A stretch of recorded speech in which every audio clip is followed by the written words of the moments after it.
This is Apollo's Artifacts with your host, Joshua Smith. And just as in the previous episode when I started off with a kooky, quacky, crazy leftist professor, I start again with the Pedo professor here from SUNY. And it seems that the Pedo professor has lectured at the U.S. Air Force and Army military academies. And judging from the looks of General Milley, I'm sure he attended while drooling during every minute of it. A State University of New York SUNY professor who has made disturbing remarks appearing to excuse and justify pedophilia has also taught at the U.S. Air Force Academy and at West Point. As the National Pulse notes, Professor Stephen Kirshner, who teaches libertarian philosophy as well as applied ethics at SUNY Fredonia, has said that it is not obvious to him why pedophilia is wrong. And then it goes on to discuss all of these horrible, despicable things that I played for you on a previous episode. You can go back and watch that. I'm not going to repeat these things from this nasty, disgusting person.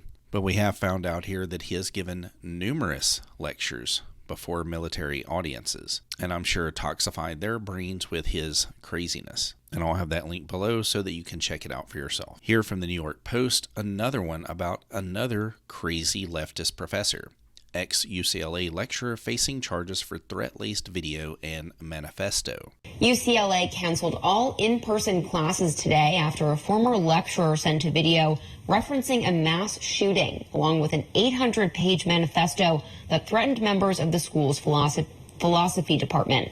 Suspect Matthew Harris sent a series of disturbing emails last night. The campus alert said authorities had no indication Harris was in California, but in-person classes were canceled out of an abundance of caution. And it says here in the more than 800 pages of his manifesto that he used the words kill, bomb, and shoot some 12,000 times. It says here he wrote burn and attack Boulder outside by the university, hunt them where they work, kill their children at freshman orientation, probably talking about white people, I assume. Shoot them at the opening weekend, bombs at middle schools, no threats, shotgun Columbine University, sling, kill the board of trustees at every university. Harris had been a postdoctoral fellow in philosophy at UCLA, which does not say very much about their philosophy department, I would say, before he was booted from the program last year amid increasingly bizarre behavior that unnerved colleagues and led to a restraining order from the University of California. On Monday, the ex-lecturer sent an email received by about 35 people linking the so-called manifesto as well as videos, including one titled UCLA Philosophy Mass Shooting. The AP reported the video spliced footage from a mass shooting in Las Vegas and scenes from a 2003 movie depicting a mass shooting called Zero Day. It says here that he barricaded himself inside of an apartment complex and that even his own mother was terrified of him and she slept with a knife near her bed whenever he was around. It also points out that he had been committed to a psychiatric hospital and attempted to buy a gun but was rejected.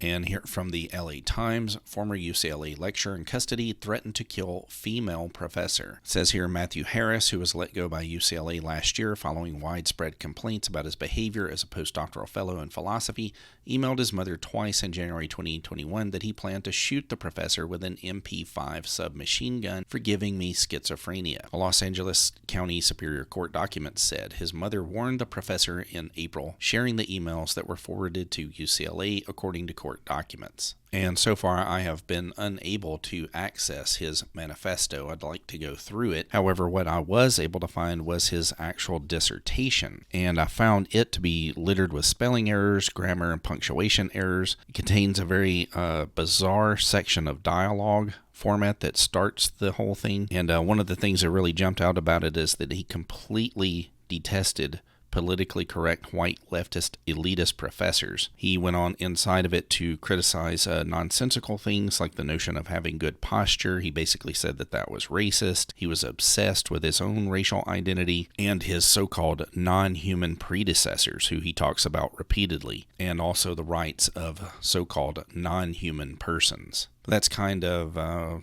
ordinary material for leftist professors. They're always obsessed with crazy things like that. And the LA Times article here is quite extensive. I'll have it linked below and you can check it out. But as it points out here, he was known for sending emails to his former students that were replete with racist slurs against Jews and East Asians. And of course, he was not fond of the old white devil either. Next, I have this from the Daily Mail. Manhattan ad creative 35 was stabbed more than 40 times with her own kitchen knife by serial criminal 25, who followed her into her apartment to assault her, and he was out on bail for I think 3 or 4 other crimes he had already committed, but due to their no cash bail, they just turned the guy loose repeatedly all the way until he kills someone. Ahmad Nash, 25, appeared in court in Manhattan on Monday, charged with burglary and murder after killing in the early hours of Sunday. Christina Yuna Lee, 35, was coming home from a club when she was attacked in her own home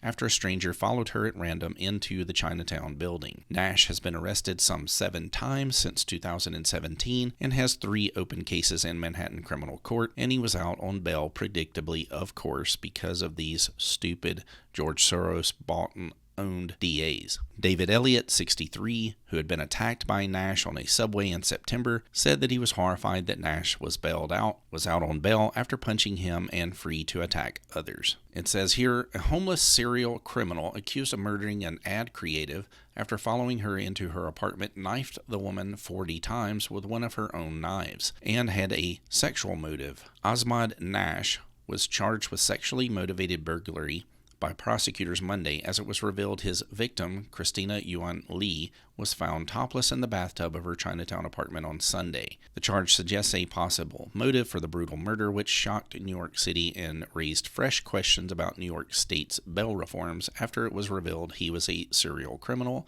out on bail for robbery when he allegedly killed. And here you can see the obviously low IQ maniac lunatic murderer who should have been locked up a long time ago and had the key thrown away. But now this lovely young lady has lost her life due to yet another demon in human skin wandering around when they should not be. And here they talk to his previous victim, Elliot, who said that he was swiping a friend into the subway when Nash approached him and told him not to do that. Elliot ignored him and Nash punched him in the face. He came out of nowhere and just hit me, Elliot said. I used to box. I had 4 stitches from that punch. I feel he had something in his hand like between his knuckles because for as many years as I boxed, you don't get split open like that.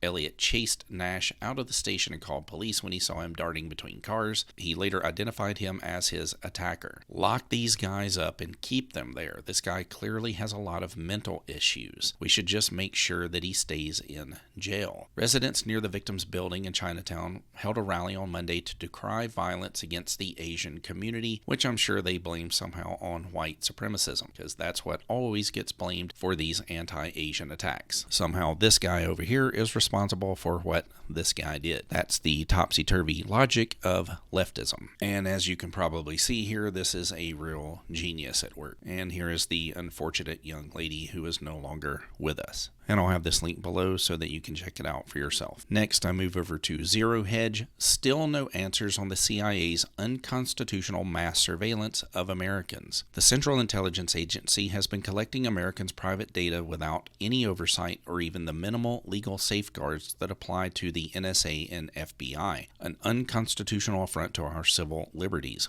According to a declassified report released last week by the Privacy and Civil Liberties Oversight Board, the CIA surveillance program is reminiscent of the mass surveillance programs conducted by the NSA, though the details released thus far paint a disturbing picture of potential wide-scale violations of people's privacy. And of course, these are all the things that Edward Snowden tried to warn us about already.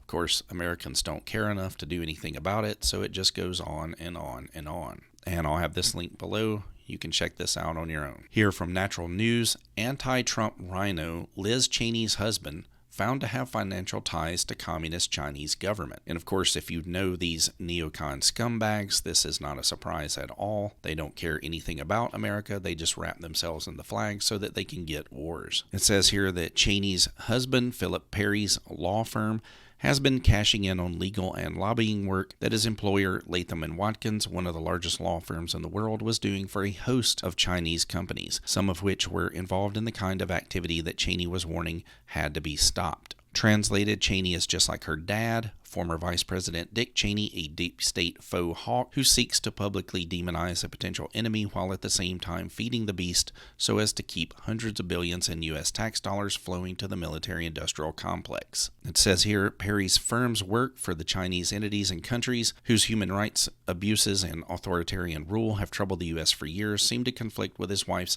frequent calls for America to stand up to autocratic regimes such as China. The dynamic is one familiar to longtime observers of Washington, D.C., a power couple calling out the very behavior from which they are personally benefiting. And this too will be linked below. It goes on and on with more details about her corruption. Also from Natural News, police group confirms left-wing cities, DAs, failing to enforce the rule of law, leading to crime spikes, officer deaths. The left-wing lunatics who run our cities and serve as prosecutors and district attorneys, quotes added on purpose, are wholly responsible for the dramatic spikes in crime and violence towards police officers, according to the head of a law enforcement organization. In an appearance on Senator Marsha Blackburn's podcast this week, National Police Association spokeswoman Betsy Brantner Smith said left-wing policies have created more violent crime as well as anti-police sentiment soaring across the United States. The Daily Wire noted, the National Police Association is a law enforcement and advocacy group that educates on law enforcement tactics and aims to build better relationships between officers and the communities that they serve. That relationship has been strained recently following the death of George Floyd while in police custody and the 2020 outbreak of protests against alleged racially based policing,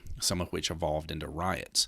Blackburn began asking Smith about the recent crime spikes that have racked major American cities in the past 2 years, dating back to the outbreak of COVID-19 and the conflagration of massive amounts of civil unrest after the jury adjudicated murder of Floyd. Smith said that part of the crime spike is due to the vilification of law enforcement, and that has continued since Floyd's death.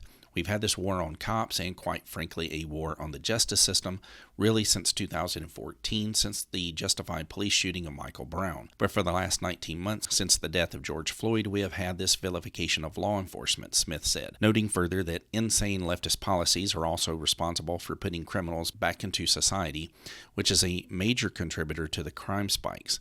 The de-prosecution, the refusal to prosecute violent criminals, and a host of other, quite frankly, all left-leaning policies have allowed violent criminals back on the street, have allowed police officers to be vilified, she told the Tennessee Republican. So many police officers have left the job or gone to other areas of the country where they are going to be better appreciated. This whole storm, quite frankly, that we have seen for the last 19 months has led to the homicide of 5,000 more Americans in 2021 than in 2020, and 2020 was a terrible year. Good news is not all governors and mayors of bigger cities are lunatic commies. Some, including GOP governors in states like Florida and Tennessee, are actively recruiting disaffected police officers who want to continue their careers in jurisdictions that still take crime seriously and understand completely that the thin blue line is all that separates our society from collapse and total chaos. And then it goes on from there. I'll have this link below as well. From the Daily Mail, how much is CNN being paid to publish Chinese Communist Party propaganda? Network publishes, quote, article paid for by Beijing that glosses over human rights criticism of the Olympics and calls it a winter sporting event like no other. CNN published sponsored news content by Xinhua News Agency, a Chinese state-run newspaper promoting the Beijing Olympic Games. The Winter Games have been subject to widespread criticism by several countries, including the U.S., boycotted the Games by refusing to send representatives. The country is accused of mass genocide and sterilization of the Uyghur people. However, it has denied any wrongdoing but will not let the UN into the region to inspect. It has also faced criticism for harsh COVID protocols that have left athletes in unbearable quarantine conditions. In addition, the U.S. and other countries have advised journalists and athletes to use burner phones during the games to avoid cybersecurity threats. This isn't the first time that CNN has been accused of promoting Chinese propaganda. Last year, CNN published that China had administered its billionth COVID-19 shot and used Chinese data. It was also accused of glorifying communism when it published an article celebrating the 100th year of the Chinese Communist Party. And that's all basically standard fare for CNN. And I'll have this link below. You can check out the full article on your own. And here you can see some of the tens of thousands of Uyghurs that are held in these concentration camps. Also from the Daily Mail, the truth about the Freedom Convoy. Rupa Subramanya spoke to close to 100 protesters, and she did not find a single insurrectionist, white supremacist, racist, or misogynist. she did find a diverse group of decent people who have had enough. And this talks about the protesters, among whom are vaxxed people, unvaxxed people, whites, blacks, Chinese, sheiks, Indians, along with their families, including their children. And I'm not going to go into detail on this because most of us know that this is obviously true anyway, but some of you may want to look into it a bit further to see what the interviewer found. Here also from the Daily Mail, quote, "My son didn't even know what oral was. Parents slam Connecticut school district for asking 8th graders to share their sexual desires in the form of pizza toppings in bizarre assignment." And this is one that makes you think about Pizzagate and all of the symbology that was involved with the pizzas there. And then this is some teacher who ended up using a very similar thing. It begins here. A school district in Enfield, Connecticut asked 8th graders to share their sexual desires in the form of pizza toppings for a school assignment. The instruction pamphlet was distributed to students in a recent health class at John F. Kennedy Middle School. What's your favorite style of pizza? Your favorite toppings? What are your pizza no-nos? Now mirror these preferences in relation to sex, the pamphlet read. The instructions offered some suggestions. Here are some examples. Likes cheese equals kissing. Dislikes olives equals giving oral. One parent whose 13-year-old son was in the health class told Daily Mail she was mortified when she asked her boy how his day went. Her son told them that he didn't even know the meaning of the word oral prior to that class. I find this all very disturbing when parents said this is stuff that would normally be discussed in a safe place in the home. And then move down here to a graphic from the pamphlet, and then you can see some of the bizarre relationships that it's making here between various pizzas and pizza toppings and sex. It's all so very disturbing and strange. And then here you can see the crazed lunatic who was responsible for sending it out, and then she lied and apologized and blamed it on a technical error, meaning that she technically was not supposed to be caught. And then here's a photograph of the superintendent who also claimed that it was simply a mistake. And finally, I come to this. Justice Department considers allowing safe havens for addicts where users can legally shoot up. 2 injection sites have already opened in New York City and San Francisco, where each one is being left with the streets littered in needles. And I think you'll know from previous episodes that I've covered these open air drug abuse centers where you see people flopping all over the ground, vomiting, pissing their pants, so on and so forth. It's gotten so bad that even other homeless people are complaining about the situation. And these so-called safe injection sites may work in various other places around the world, but they're not going to work very well in America because Americans notoriously abuse things much more than anyone else. And here you can see an image of where these sites are supposed to be located in New York, and this facility does not appear to be in top-notch condition to me. And here we see the images again from San Francisco where people are slumped over. This lady appears to be completely topless. They're shooting up with drugs in broad daylight, just doped out of their minds. They have no idea where they are, what's going on, and they leave needles and just nasty trash laying all over the place. And this is just becoming standard fare for leftist cities all across the United States. And the images like this, they just go on and on and on and on. And if you enjoyed this episode, please be sure to like, subscribe, and share. Thank you.